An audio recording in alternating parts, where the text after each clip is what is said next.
Hello வணக்கம் and welcome to ThilakTech. இன்னைக்கு mostly Android use பண்ணுறவங்க ஒரு ஃபேஸ் பண்ணுற ஒரு ப்ராப்ளமை பற்றி தான் இந்த வீடியோவில் பார்க்க போகிறோம். அதாவது உங்கள் மொபைலில் நம்ம எல்லாருமே நானும் நிறையவே ஆப்ஸ் இன்ஸ்டால் பண்ணி வச்சுருக்கேன். ஸோ இந்த ஆப்ஸ் எந்த மொபைலில் ஹோம் ஸ்க்ரீனில் எனக்கு ஷோ ஆகுமா இருந்தால் மட்டும்தான் அந்த ஆப் ஐக்கனை கிளிக் பண்ணி அந்த ஆப்பை யூஸ் பண்ண முடியும். பட் நீங்கள் டவுன்லோட் பண்ணி வச்சுருக்க அந்த ஆப் உங்களுக்கு ஹோம் ஸ்க்ரீனில் ஷோ ஆக மாட்டேங்குதா? ஸோ இந்த இஷ்யூவை எப்படி சால்வ் பண்ணலாம் அப்படின்றத இந்த வீடியோவில் ஸ்டெப் பை ஸ்டெப்பாக பார்ப்போம். வாங்க வீடியோக்குள்ளே போகலாம்.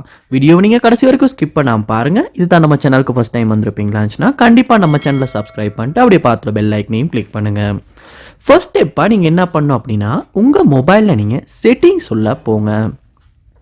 செட்டிங்ஸ் உள்ள போனதுக்கு அப்புறமா செட்டிங்ஸை கீழே ஸ்க்ரோல் பண்ணும்போது உங்களுக்கு ஆப்ஸ் அப்படின்ற ஒரு ஆப்ஷன் கொடுத்துருப்பாங்க. ஸோ உங்கள் மொபைல் பிராண்டுக்கு பிராண்ட் இது சேஞ்ச் ஆகலாம். ஸோ உங்கள் மொபைல் ஆப்ஸ் மேனேஜ்மெண்ட் எப்படி இருக்கோ அதை கிளிக் பண்ணி உள்ளே போயிருங்க.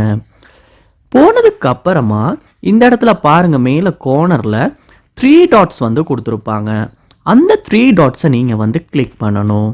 கிளிக் பண்ணோன்னு பார்க்கலாம், உங்களுக்கு ரீசெட் ஆப் ப்ரிஃபரன்சஸ் அப்படின்ற ஒரு ஆப்ஷன் ஒன்று கொடுத்துருப்பாங்க. அதை கிளிக் பண்ணுங்கள்.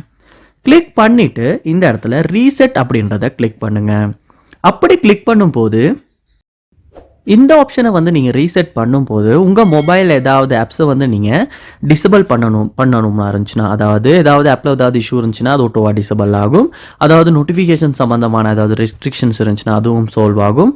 டிஃபால்ட் ஆப் ஏதாவது இஷ்யூ இருக்குமா இருந்துச்சுன்னா, இல்லாட்டி பேக்ரவுண்டில் ஏதாவது நீங்கள் ரெஸ்ட்ரிக்ட் பண்ணியிருப்பீங்களா இருந்துச்சுன்னா அது எல்லாமே டிஃபால்ட் செட்டிங்ஸுக்கு சேஞ்ச் ஆகும்.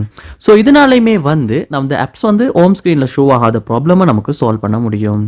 அடுத்த ஸ்டெப்பாக நீங்கள் என்ன பண்ணுங்கன்னா, இந்த ஆப் மேனேஜ்மெண்ட்லேயே சர்ச் பார் ஒன்று இருக்கும். அந்த சர்ச் பாரில் நீங்கள் ஒன் யூஐ அப்படின்றத நீங்கள் சர்ச் பண்ணும்போது ஒன் யூஐ ஹோம் அப்படின்ற ஒரு சாஃப்ட்வேர் இல்லாட்டி ஆப் ஒன்று உங்களுக்கு ஷோ ஆகும். அதையுமே கிளிக் பண்ணுங்கள். கிளிக் பண்ணதுக்கு அப்புறமா இந்த இடத்துல ஃபோர் ஸ்டாப் அப்படின்ற ஆப்ஷன் ஒன்று இருக்கும். அதை கிளிக் பண்ணி ஃபோர் ஸ்டாப் பண்ணணும். அடுத்ததாக இந்த இடத்துல ஸ்டோரேஜ் அப்படின்ற ஆப்ஷன் ஒன்று இருக்கும். அதையுமே கிளிக் பண்ணி கிளியர் டேட்டா அப்படின்றத கொடுத்து கிளியர் டேட்டா பண்ணுங்கள். பண்ணிவிட்டு உங்கள் மொபைலை நீங்கள் ரீஸ்டார்ட் பண்ணணும். அப்படி ரீஸ்டார்ட் பண்ணதுக்கு அப்புறமா நீங்கள் செக் பண்ணி பார்ப்பீங்களா இருந்துச்சுன்னா ஏதாவது குறிப்பிட்ட ஆப்ஸ் ஹோம் ஸ்க்ரீனில் ஷோ ஆகாத ப்ராப்ளம் கண்டிப்பாக சால்வ் ஆகி அந்த ஆப் இப்போ உங்களுக்கு ஹோம் ஸ்க்ரீனில் ஷோ ஆகும். கண்டிப்பாக இந்த ஸ்டெப்ஸ் எல்லாம் ஒன் பை ஒன் உங்கள் மொபைலில் ட்ரை பண்ணுறதன் மூலமாக கண்டிப்பாக இந்த ப்ராப்ளம் சால்வ் பண்ண முடியும். இந்த வீடியோ உங்களுக்கு கண்டிப்பாக யூஸ்ஃபுல்லாக இருந்திருக்கும்னு நினைக்கிறேன். இது போல் நிறைய வீடியோ நீங்கள் பார்க்கணுன்னா கண்டிப்பாக நம்ம சேனலை சப்ஸ்கிரைப் பண்ணுங்கள். அப்படியே பார்த்துட்டு பெல் ஐக்கனையும் கிளிக் பண்ணுங்கள்.